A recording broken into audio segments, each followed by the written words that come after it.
So I'm 23. I'm from the UK. I run a faceless YouTube channel called Wi-Fi Uni with 25,000 subscribers, and it makes me around 2 grand a month. And today I want to talk about a question I get asked a lot, which is how I knew the AI niche wasn't saturated when I started 2 years ago. Because from the outside, I think it looked like there were already a lot of channels in that space and a lot of content being made. And the conventional wisdom would say that means it's too late. And I want to explain the thinking I used to convince myself it wasn't, because I think that thinking is still applicable now, and probably will be for a while.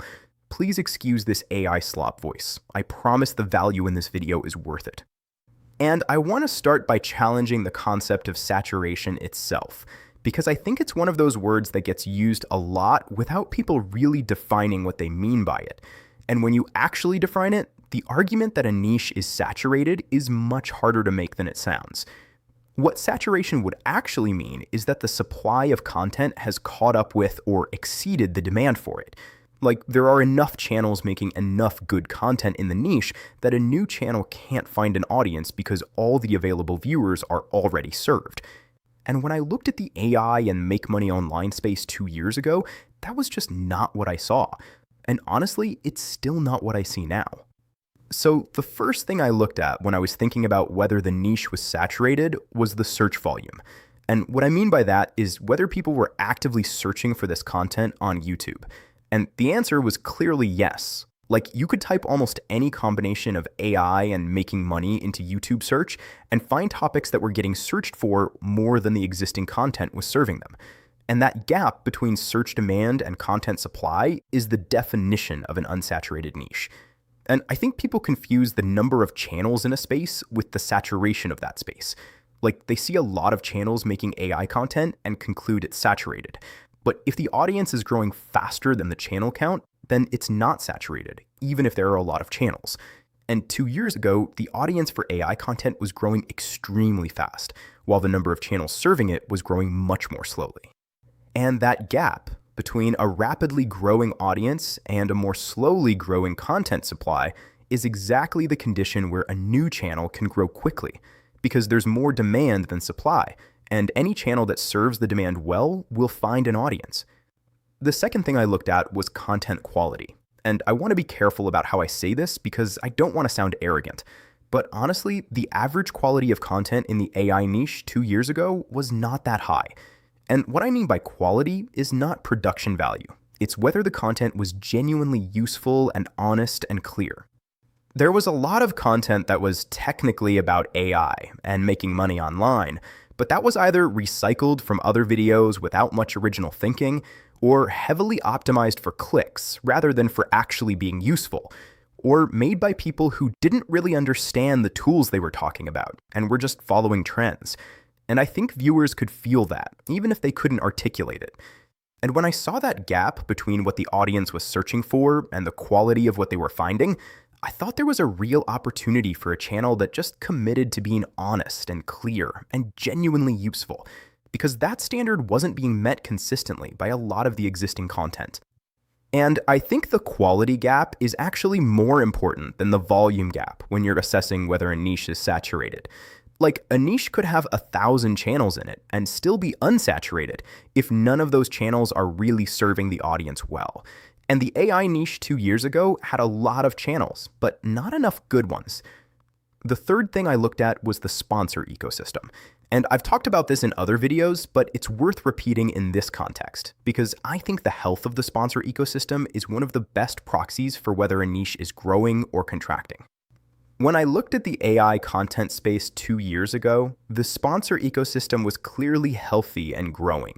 Like, the companies building AI tools were actively looking for creators to work with. The rates were good, and the inbound interest from brands was consistent.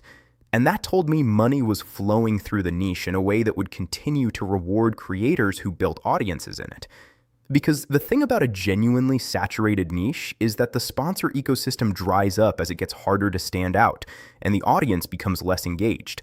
Like, if there are too many channels all saying the same things, the audience stops trusting any of them, and the conversion rates for sponsors drop, and the rates drop with them. And I wasn't seeing that. I was seeing the opposite. I was seeing companies actively wanting to get in front of this audience and willing to pay well to do it. The fourth thing, and this is probably the most intuitive one, was just looking at the trajectory rather than the current state. Like, not asking, is this niche saturated right now, but asking, is the thing driving demand for this content going to get bigger or smaller? And the answer for AI 2 years ago was obviously going to get bigger. AI was clearly becoming more mainstream. More tools were launching every week. More people were becoming aware of what was possible with AI. And all of that pointed towards a growing audience for content that explained it clearly. And I thought that trajectory was going to run for years rather than months. And I still think that now. And this is the thing I'd say to anyone who's looking at a niche and worrying about saturation. Like, the saturation question is really a trajectory question. And if the underlying thing driving demand is growing, then the niche isn't saturated, even if there are a lot of channels in it, because the growing demand is constantly creating new potential viewers who haven't found their channel yet. The fifth thing was the most personal one, which was just being honest with myself about whether I thought I could make content that was better than the average of what was already out there. And I think this is an important question to ask before you start any channel, because it's the thing that determines whether you have a competitive advantage or whether you're just adding noise. And my honest assessment was that I could. Not because I had some unique expertise that nobody else had, but because I was willing to be more honest than most channels in the space were being. Like, I wasn't going to tell people they could make 10 grand a month in 30 days. I wasn't going to oversell the tools I talked about. I wasn't going to make content that was designed to manipulate rather than inform.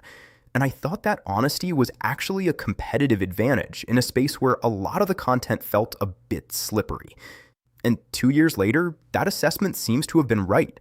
Like, the comments I get most consistently are people saying they found the channel because they were looking for honest, straightforward information and kept finding content that felt like it was designed to impress rather than help. And that gap is still there. So, to pull it all together, the way I knew the AI niche wasn't saturated when I started was a combination of 5 things. Search volume clearly exceeding content supply. Average content quality being low enough that a genuinely useful channel had a real advantage. A healthy and growing sponsor ecosystem signaling money flowing through the niche. A trajectory pointing towards more demand rather than less. And an honest belief that I could make content that was better than the average of what was already there. And I think that framework, those 5 questions, is still applicable to anyone trying to assess whether a niche is saturated right now, because the answers tell you much more about the real opportunity than just counting how many channels are in the space. The AI niche wasn't saturated 2 years ago, and I don't think it's saturated now. And I think the people who use that framework to assess it, rather than just counting channels, will come to the same conclusion. If you want help building something in this space, I do have a school community linked in the description. There's one-to-one feedback available depending on which tier you join. No pressure at all. Cheers for watching.